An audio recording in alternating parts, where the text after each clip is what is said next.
وعلیکم السلام ورحمۃ اللہ وبرکاتہ۔ اللہ رب العالمین خیر و عافیت میں رکھے۔ سوال عمر فاروق رضی اللہ عنہ کے حج تمتع سے منع کرنے کے بارے میں ہے۔ اس سلسلے میں علامہ ابن کثیر رحمہ اللہ نے ذکر کیا ہے فَإِنَّ الَّذِي كَانَ يَنْهَى عَنْ مُتْعَةِ الْحَجِّ انما هو عمر بن الخطاب رضی اللہ عنہ۔ حج تمتع سے عمر بن خطاب رضی اللہ عنہ منع کرتے تھے۔ ولم يكن نهيه عن ذلك على وجه التحریم ولا الحتم، اور حج تمتع سے منع کرنے کا سبب حرمت نہیں اور نہ حتمی فیصلہ تھا۔ وَإِنَّمَا كَانَ يَنْهَى عَنْهَا لِتَفَرُّدْ عَنِ الْحَجِّ بِسَفَرٍ آخر، بلکہ عمر فاروق رضی اللہ عنہ اس لیے منع کرتے تھے حج تمتع سے تاکہ لوگ بار بار حج کریں اور عمرہ کریں، لِتَكْثُرَ زِيَارَةُ الْبَيْتِ، تاکہ بیت اللہ کی زیارت بکثرت ہوتی رہے۔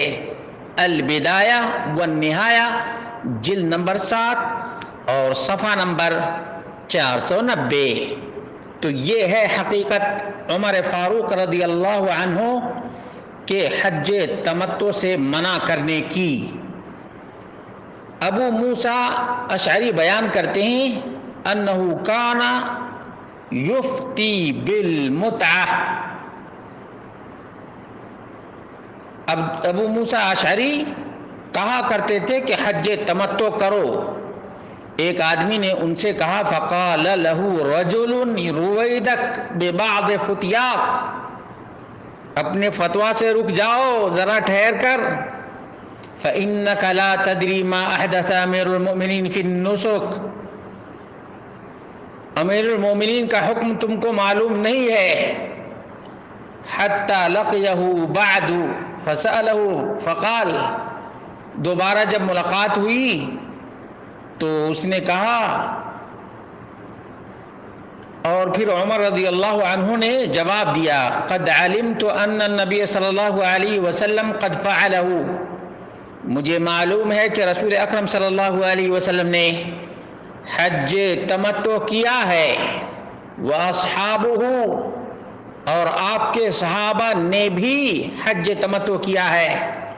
وَلَكِنْ كَرِهْتُ أَنْ يَظَلُّوا مُعْرِسِينَ بِهِنَّ فِي الْأَرَاقِ ثُمَّ يَرُوحُونَ فِي الْحَجِّ تَقْطُرُ رُؤُوسُهُمْ، صحیح مسلم حدیث نمبر 1222۔ میں نے ناپسند کیا کہ لوگ حج کرنے کے لیے آئیں اور عمرہ سے فارغ ہو کر اپنی بیویوں سے ملیں اور پھر حج کے دن احرام باندھ کر منا جائیں اور ان کے سروں سے پانی کے قطرے ٹپک رہے ہوں، یہ مجھے پسند نہیں۔ یہ اصل سبب تھا عمر فاروق رضی اللہ عنہ کے حج تمتع سے روکنے کا۔ اسی لیے حافظ ابن حجر العسقلانی کہتے ہیں وفی هذه الرواية تبیین عمر العلة التي لأجلها کرہ التمتع، اس روایت میں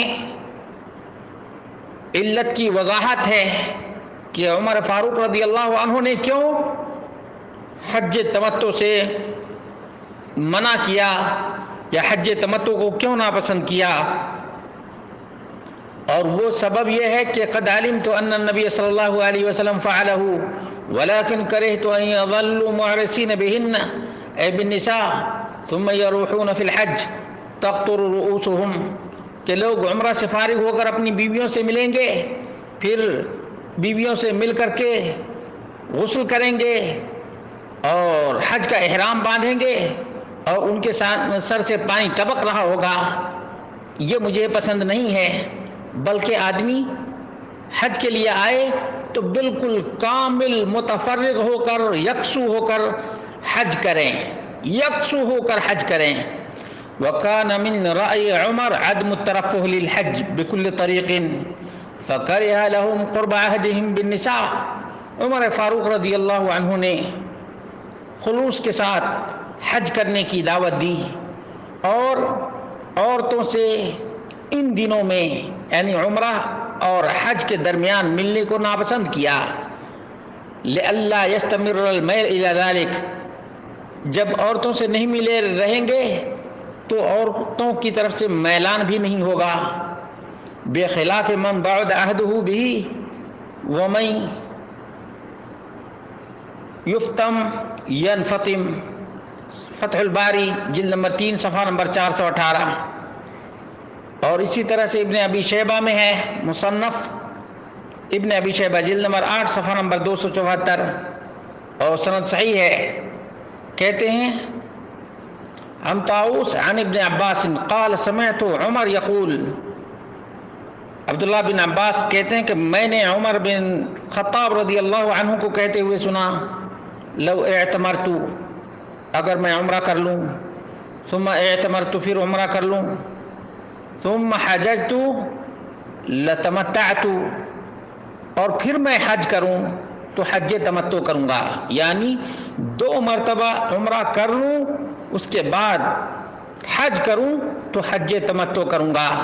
معلوم یہ ہوا عمر فاروق رضی اللہ عنہ نے چینج نہیں کیا کسی حکم کو، بلکہ انہوں نے ایک چیز مناسب سمجھی، وہ ہے عبادت میں خلوص، للہیت اور رفاہیت سے دوری، اس وجہ سے انہوں نے حج تمتع سے منع کیا، اور ان کا مقصد یہ تھا جو عبداللہ بن عباس نے بیان کیا وہ یہ تھا کہ اگر کوئی ایک سال میں 2 مرتبہ عمرہ کر لے پھر حج کرے تو وہ حج تمتع کر سکتا ہے۔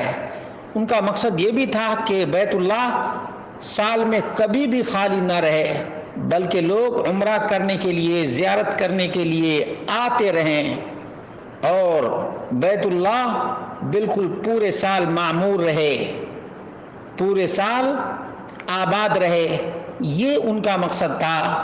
بعض لوگ اس مسئلے کو بڑھا چڑھا کر پیش کرتے ہیں، خاص طور سے شیعہ، روافض اور ان کے ہم خیال لوگ۔